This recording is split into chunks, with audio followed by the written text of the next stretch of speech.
All right, let's go ahead and get started. Welcome to the Japan live stream show where we talk about less talked about aspects of Japan and answer questions that you didn't even know you had. I'm your host, One More Gaijin, sharing and simplifying Japan for you, showcasing Okayama Prefecture, the beautiful place that I live. But you can just call me Daniel because that's kind of long, One More Gaijin, sharing and simplifying. Just call me Daniel. Today we are going to be talking about omiyage, which is souvenirs. It's translated to souvenirs in English, and we'll be talking about the differences, the differences between omiyage and souvenirs, the culture behind omiyage, the history behind it, and this is the big one. This is the one I want you guys to really listen to. It's kind of at the end of the stream, so just please stay tuned. Why it is important to us. So if you're visiting Japan, why is the omiyage culture important to you guys? And some omiyage ideas to bring from your country. So those are the things we'll be talking about. Like I said, this is the first episode. Let's go ahead and get started. If you guys have any questions, I will be answering questions at the end, but feel free to type them out. I mean, there's only a couple people watching right now. And if you're watching on the replay, thank you so much for joining us. If you want to hit the like, subscribe, bell, whatever, let's get started. So let's start with the differences between omiyage and souvenirs. So if you look at the definition for souvenir, it says that a thing that is kept as a reminder, so that's the important thing, reminder, of a person, place, or event. So basically a souvenir is a reminder of something or someone, and it's usually for ourselves. Now I'm painting with broad strokes here, but usually when you buy souvenirs in the English, as the English definition, you're buying them for yourself. You go somewhere, you like that place, maybe you went to Florida, you buy a shot glass or a keychain or a t-shirt or something like that. So there's a bot helping us out. And while omiyage is for other people. Now you can't buy omiyage for yourself, of course, silly, but omiyage is usually for other people. Now that's the big difference. Also, there are a few other differences. So in Japan, cities and prefectures all have like their famous food or sweets. It's called the meibutsu. Right? Meibutsu? I'm just checking. And we don't really have that in America. I don't know about other countries. I'm pretty sure, maybe there are some, but some places have their famous foods in America, but normally not. Like, you have famous things, like, for example, if you want to go to Louisville, you have the Louisville bat, but you're not going to buy someone a bat. So it's usually not that easy to bring things back from America. Like those kind of souvenirs. And at least in America, souvenirs tend to be cheap. So you have keychains and shot glasses and t-shirts. But omiyage can kind of get expensive because you have to buy them. You don't have to, but it's kind of recommended to buy them for your friends, your family, all of your not all of your coworkers, but some of your coworkers. So it can kind of add up. Well, in America, you get some keychains and things. It's not that expensive. But the food, the omiyage that you can buy in Japan, are usually pretty high quality stuff, first of all. And because of that, they're a little bit expensive. So if you guys have any questions on that, feel free to put them in the chat. Or if you're watching on the replay, just put them in the comments. I answer everything in the comments, so go ahead and feel free to do that. So that was our first one, the differences between the two. Now let's talk about the culture behind omiyage.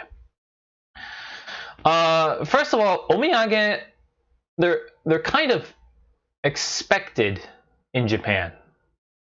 Like if you go to somewhere on the weekend, let's say like I live in Okayama. Let's say my wife and I, Arisa, my wife, she's my wife. If you guys want to check out that video, you can check out that way. Sorry, on that little eye, you can check me proposing to Arisa if you want.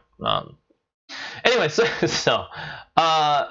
if Arisa and I go somewhere on the weekend, or or we go to a trip, maybe let's say we go to Hiroshima, which is a really nice place if you have never been to Hiroshima, and your friends and family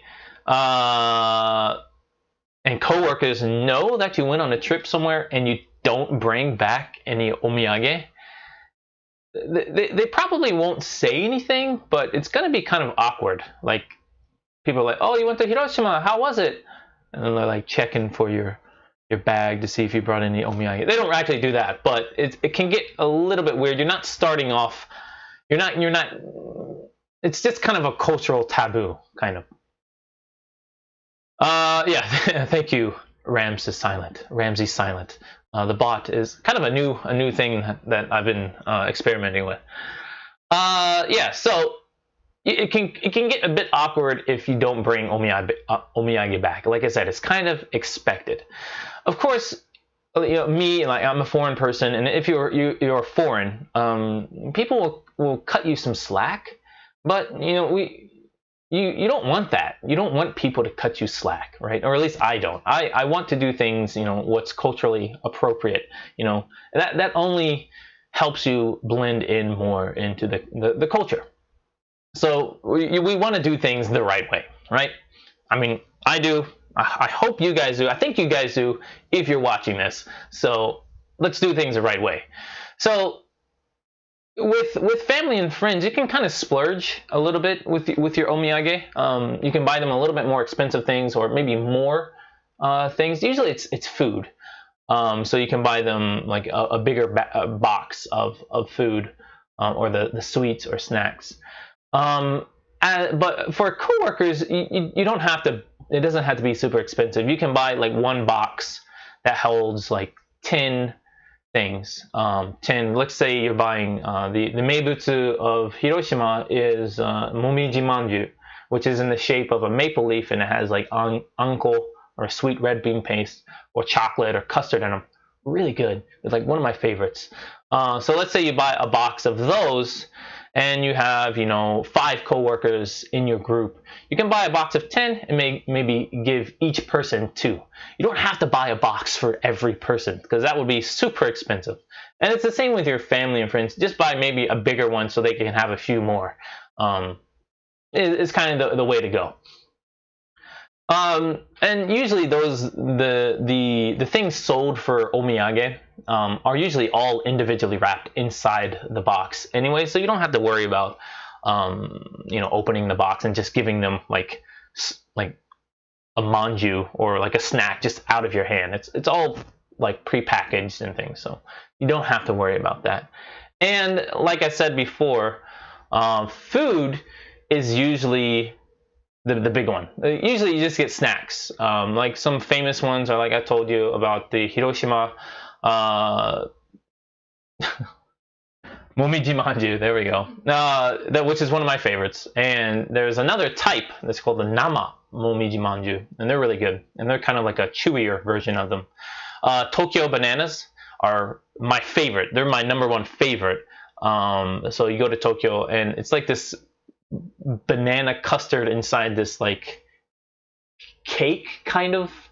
I don't know, it's really kind of difficult. Yes, yeah, you know what I'm talking about. Tokyo bananas. And then Okayama, where we live, our famous meibutsu is kibidango, which, if you didn't know, is what Momotaro gave to the dog, the monkey, and the finch, the bird. I forget what it is in English.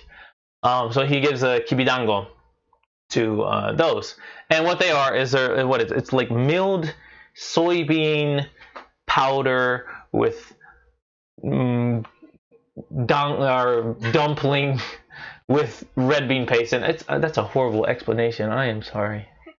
But just look up kibidango if you don't know. It shows up in the Momotaro story. So yeah. So like I said, those are a few examples, and food is the norm. People usually get food.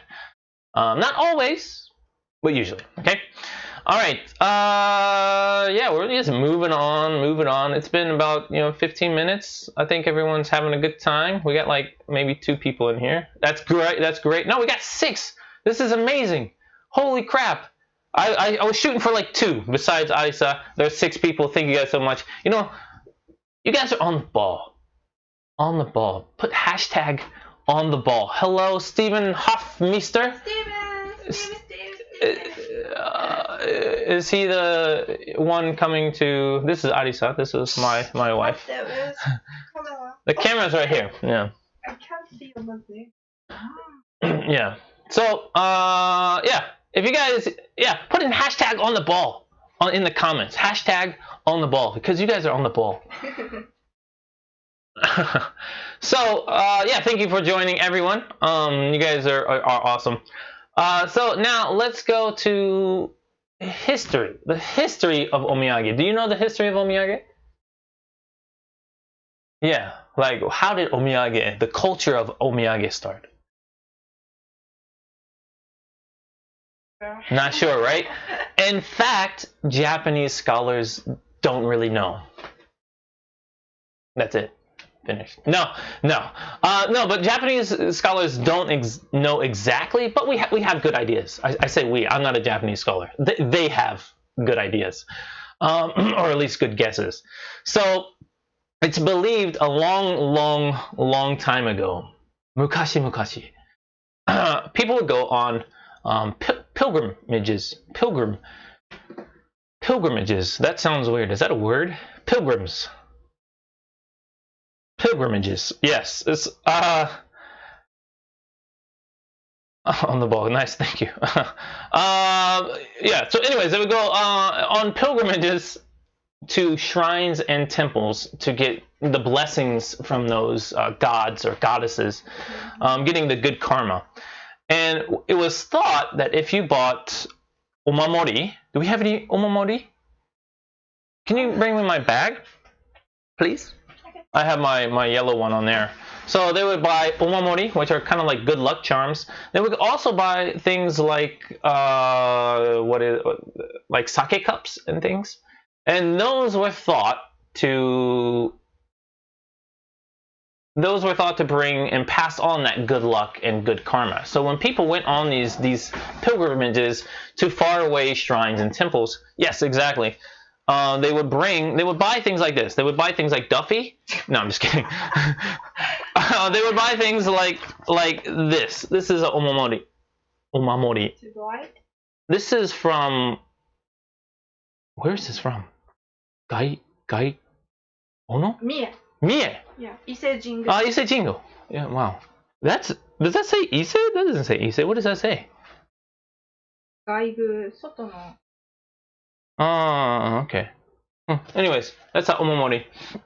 So they would buy things like those and Duffy. No, they wouldn't. What's my mic? Sorry about that, guys. They would buy things like those and sake cups, and that was thought to pass on the good luck and good karma. Now, I also think, now I didn't read this, but I think that what's called the Sankin Koutai, Sankin Koutai in the Edo Jidai. Yeah, so the Sankin Koutai is what a long time ago in the Edo Jidai, the Edo period, which it was in like the 1600s, I think, to the 1800s somewhere. The daimyos had to alternate staying in their home domain and going to Edo, which was old time Tokyo, every other year. So every other year they were traveling. They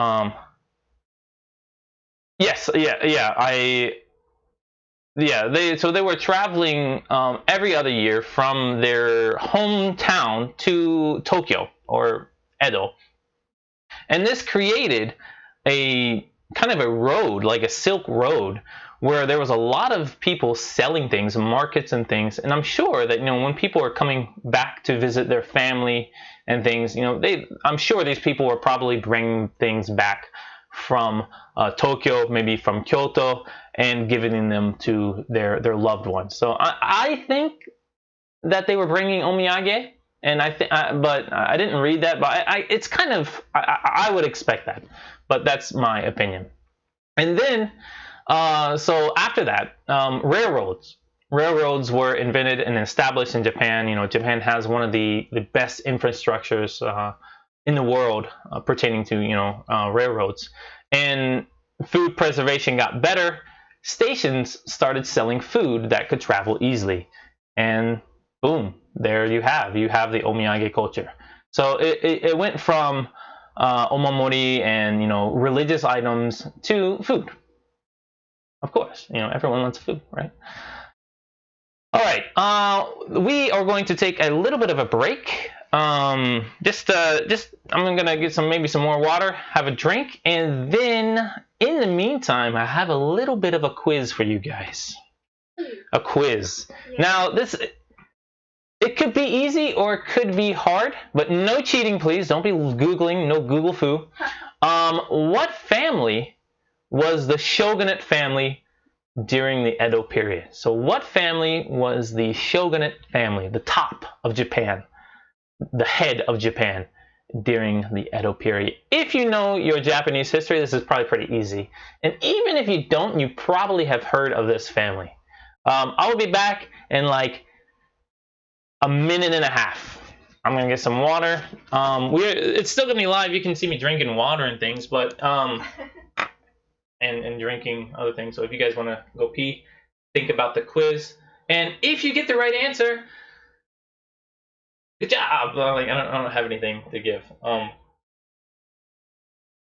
Sorry, but let's go get some food and some drink and some pee.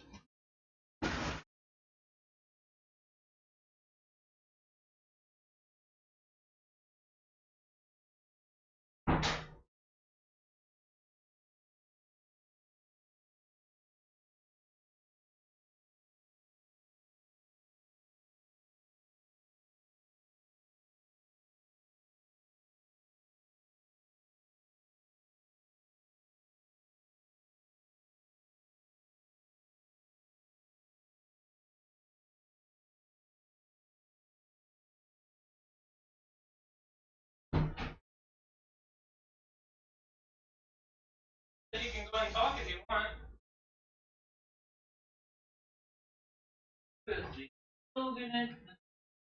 Family, Edo period. Me. Who? Me. You, the Arai family. Yeah. All right, I got my energy in. It's a new ramen flavor. You can see right there. Yeah, just give me a little bit of a boost.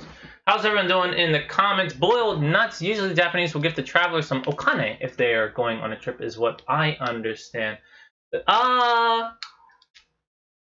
haven't heard of that.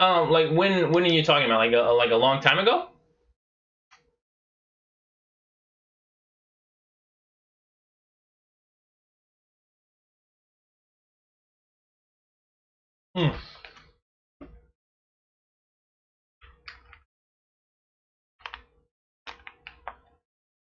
While we're waiting, just about another minute. Sorry, probably should put my mic on. Sorry. I hope I'm not yelling at you guys. How is the stream going for you guys on your end? Is the sound okay? Is the lighting okay? Do you like the background? Do you like my bot? It's pretty cool, right? I think he's pretty cool. Let's ask him a question. You guys can do this too. If you put in !8ball and ask a question. Is it what? So Ramses Island said Tokugawa. Let's see what the 8-ball says. Is it Tokugawa? The 8-ball says doubtful. All right, let's get back to it. Ramses Island, yes, it was the Tokugawa family. The Tokugawa family ruled for close to 200 years. They were They did some big things in Japan during the Edo period. They stopped war, and one of the reasons for the Sankin Kotai was to keep pressure on the other daimyo. So these daimyo, they had to go back and forth every year. Remember, we didn't have any trains, we didn't have any cars. These people were walking or in carts. And so they also had to establish these luxurious palaces and houses and not castles, but places to live in both places. So they were using a lot of money, and if you are using a lot of money, you don't have enough money to fund wars. So people couldn't fight. All these daimyos could not fight the Tokugawa. Extremely smart, and it created this huge road, that spanned all of Japan. People were traveling every year, once a year, and it created this booming kind of market. Really smart by Tokugawa. Yes.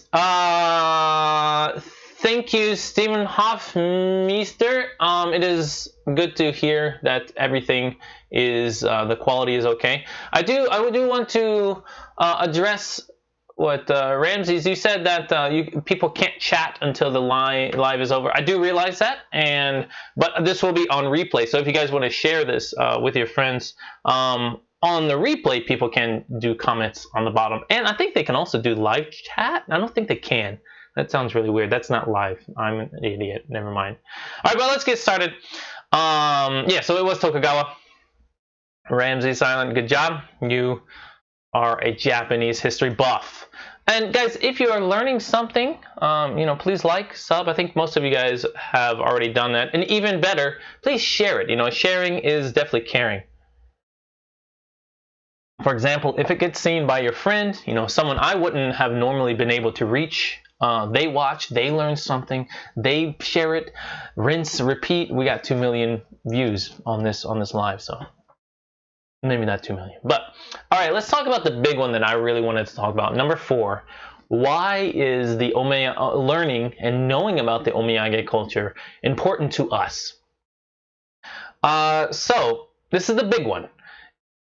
If you are visiting Japan, doing a homestay in Japan, even visiting a friend, or even if you're studying abroad or doing something like that, maybe you're going to be staying in a dormitory, it is always a great way to start with some omiyage from your home country. You will always be starting on a good foot. If you don't, it's kind of neutral. They're not going to be like, hey, where's my omiyage?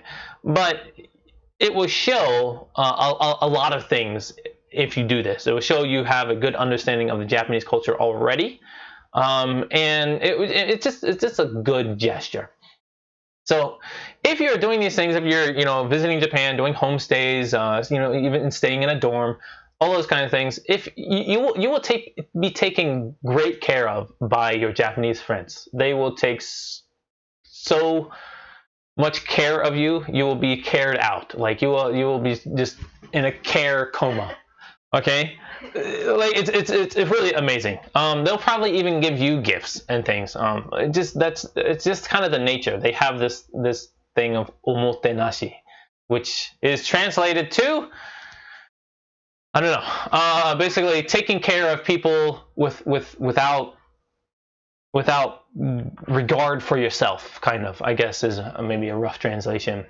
So if you didn't bring anything, and I understand. I'm not trying, like, if you have been in Japan and weren't able to give omiyage to the people that have taken care of you, they're not thinking ill of you, because they probably do understand that you have a certain amount of weight limit, you have a certain amount of space in your suitcase.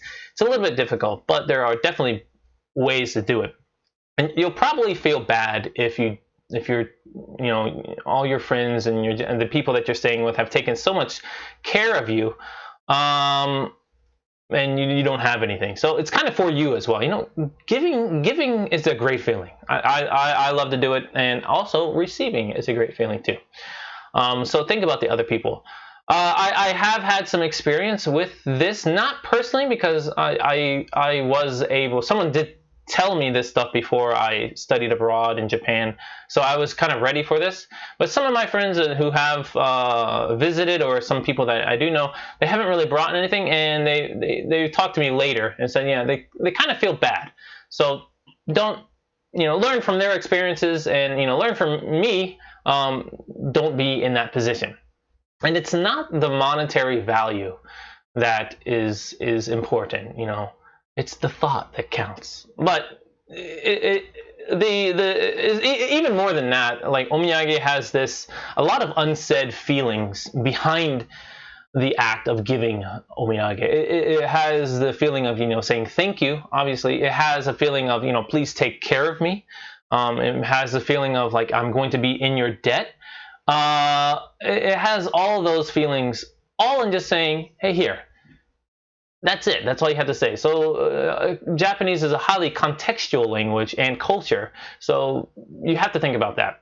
And Stephen, I will get back to you on that at the end. Please stay tuned. That's a great question, and I knew someone was going to ask it. I knew it. All right. So number 5 is ideas of what you can give from your home country. So you beat me to the punch. But like I said before, it's not a monetary value. It's it's the thought that counts. It's so cliche, but it is true.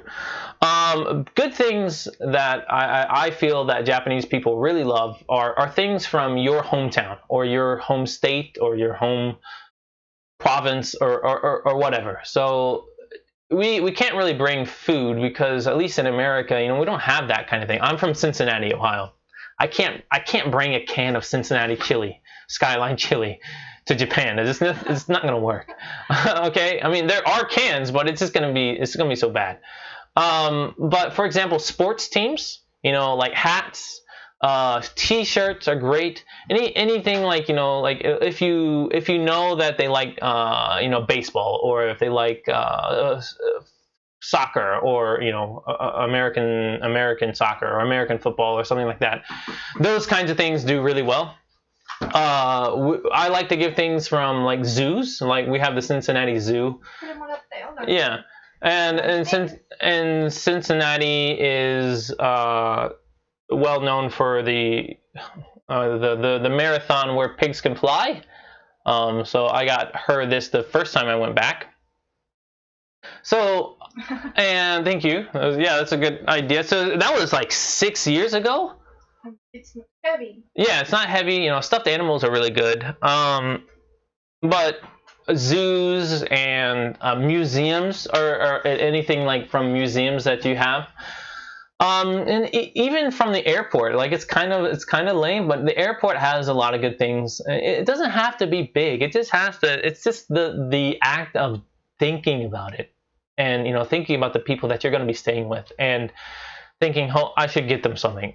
That is what is important. So keychains, T-shirts, hats, scarves, stuffed animals, and for kids, money. Like your whatever your home country, they're the coins. Like maybe polish them up a little bit, make them look good. Like the kids really like that kind of stuff. And what I would also do, this is kind of a pro tip: keep a bunch of small cheap stuff wherever you go, just in your backpack. So because you never know who you're gonna meet and who you're going to become friends with. Say you're at a bar, or a restaurant or something, you're having a drink, and some guy or someone starts talking you up, and they show you this really nice karaoke place or something. Like you should have something to give to them. They don't do that expecting something, but it's really a nice offer or gesture to do that. Yeah, so those are some of the ideas. I don't know, Adisa, do you have any other ideas that we could tell the audience? Small.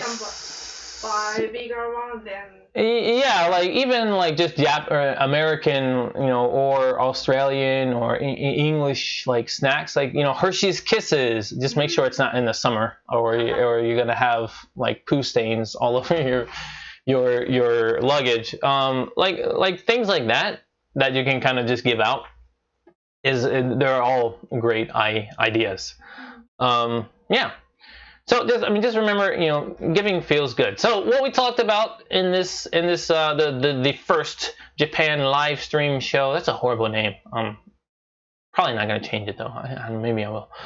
So we talked about the differences between omiyage and souvenirs. So remember, souvenirs is kind of for ourselves. Omiyage for other people. And then we talked about the culture behind it. So remember, it's kind of expected if you do go somewhere. Let's say you are living in Japan and you do go somewhere. It's kind of expected by your friends, family, and coworkers that you bring something back. The history, so it came from people going on pilgrimages to shrines and temples. We talked about why is it important for us. It's a great way to kind of show your thanks and that you want to be taken care of, and it's just a great thing to do for to show that you understand Japanese culture. And we talked about some ideas in that the monetary value is not important. Small things from your sports, local sports teams, zoos, museums, anything in the airport, t-shirts, hats, scarves, stuffed animals, money is a really good one for kids. All those kind of things. And just remember that giving feels great. It is a good thing to give, and it will get you started in the right direction of understanding Japanese culture. Now, the big one. You guys have any questions? So I will be here for maybe about 5-10 more minutes. We started at 11. Yeah, we've gone a little bit past the time I thought we would, but that's fine with me. If you guys have any questions, please feel free. We do have Arisa here in the background DJing for me, and I will be answering any questions if you guys have some. Yeah, Ramses, all my luggage is going to be full of stuff for the month. I'm going to better already have 16 on my list of meetups. Wow, you are going to be a busy person. Yeah, so just something small for those people. If you do have some of those people are important to you, you can give them a little bit something. But I think like little small stuffed animals are really cool. I know my wife really enjoyed them. What's the most interesting gift I've ever been given in Japan? I will go and get it. I have it. Hold on. Ow.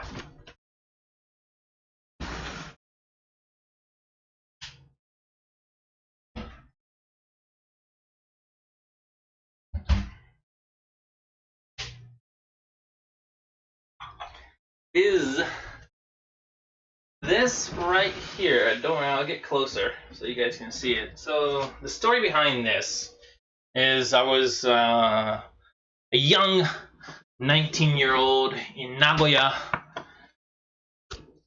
Japan. Not where I am currently. This is Okayama. But I was 19 years old. I was studying abroad for 6 months. And this I got from my homestay father. Now,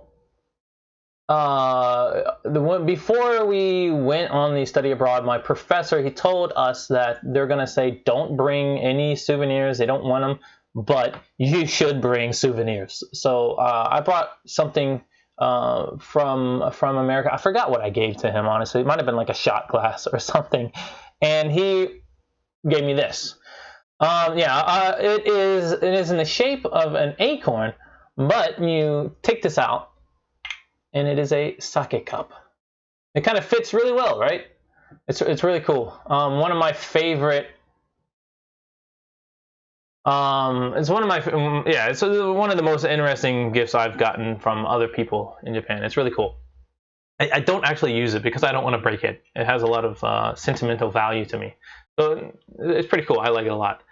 I've also been given from one of my friends in Tsuyama. It wasn't really an omiyage. It was just kind of like, hey, like, you're cool and I like you a lot. So he gave me a mon, which is the old Japanese coin. Whoa! Nice sneezing in the background. One of the old Japanese coins that was used a long time ago. That was really cool. Yeah, thank you guys. It is pretty cool. I really like it. yeah, so that was a great question, and just a, a really great example of a cool gift that it was what, 9 years ago, 10 years ago. Studied in 2009, so 10 years ago. Yeah, so that's what I got. Yeah, and I don't think this was new. I think this was his, and he just gave it to me. That's pretty cool. You guys have any other questions? Also, if you guys want to make something for your friends as well, if maybe you're a little bit tight on money because it is expensive going to Japan, obviously. But if you guys, are good at making things, that is also a very viable thing. When is the wedding? Boiled Nuts asks. Our wedding is going to be in next year. September 19th is when we are going to have our wedding. And just as a little secret, we're actually already married. So if you guys check the this way, that's where you can watch the me proposing to Arisa. So I proposed in May, and then we got married in July 9th. Yes. So we got married, like we did the paperwork and everything. We haven't had the actual wedding ceremony, but we did the paperwork and everything on July 9th. So our wedding anniversary is July 9th, and then we're going to be having our wedding ceremony next year in September 19th. That's a lot of dates to remember. This is going to be really difficult for me to remember in like 5 years. So yeah, if you guys want to check out the video, I think most of you guys already have. It was my most watched video within 24 hours. Like, it's not the top watch, but it was so quickly enjoyed by everyone. It was really great to see all of you guys comment and view it and like it. I was kind of blown away. I didn't think anyone would really be interested in it. It was more for my family, but you guys were just so great. Boiled Nuts was married on July 9th as well. Wow. Small world. Yeah, I mean, it's I guess maybe it's a popular day. I don't know. I don't know. It was well, we did it on Arisa's dad's birthday, and that was his birthday. So congratulations! You now know Arisa's dad's birthday as well, so you can wish him a happy birthday, and I will wish you a happy wedding anniversary. Late, I guess. I don't know. How many years have you been married?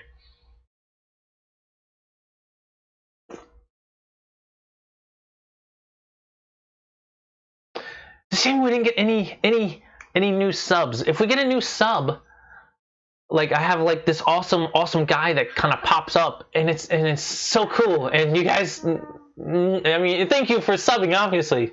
But I wanted a new one because I got this like cool little alert that comes up. 32 years. You've been married for 32 years. Wow. お疲れ様でした.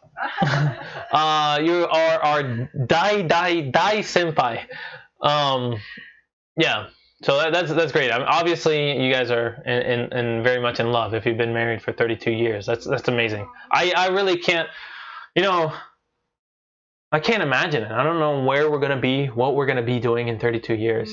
I mean, I can obviously I see us together. That is not any kind of, there's no kind of doubt there. But what are we gonna be doing? I don't know. I'd be 52 almost if we married 32 years. I can't imagine it. Well, if you guys don't have any more questions, I think we're gonna go ahead and end the stream.